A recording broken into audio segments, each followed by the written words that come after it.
تیسرا آدمی کون ہے؟ تیسرا آدمی فرمایا جناب رسول اللہ صلی اللہ علیہ وسلم نے کہ آپ نے ایک مزدور کو بلایا، مزدوری کرا لی، پیسہ طے ہو گیا کہ 25,000 روپیہ میں آپ کو یہ مکان بنانا ہے، یہ کام آپ کو کرنا ہے، مزدوری طے ہو گئی 20,000 25,000 میں۔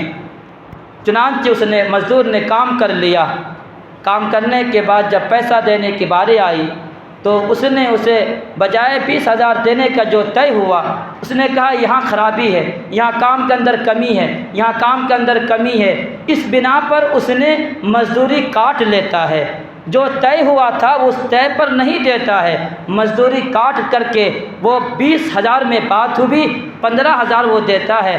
تو ایسا انسان نہیں، فرمایا کہ جو مزدوری نہ کاٹے، مکمل پیسہ اسے دے دے، جو طے ہوا ہے پیسہ 20,000 وہ دے دے، چاہے کام کے اندر کمی ہوئی ہو پھر بھی اسے پیسہ دے دے۔ فرمایا جناب رسول اللہ صلی اللہ علیہ وسلم نے ایسا انسان کو اللہ تعالیٰ موت کی سختی سے بچائے گا، موت آسانی کے ساتھ آئے گی، وَأَدْخَلَهُ الْجَنَّةَ اور جنت عطا فرمائے گا۔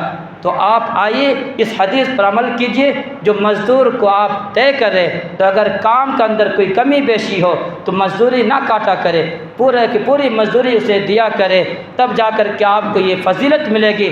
آپ یہاں مزدور کی مزدوری نہیں کاٹیں گے، پروردگار عالم آپ کے گناہوں کو بخش کر کے آپ کے لیے حساب و کتاب کو آسان کر دے گا، موت کی سختی کو آپ کے لیے آسانی سے بدل دے گا۔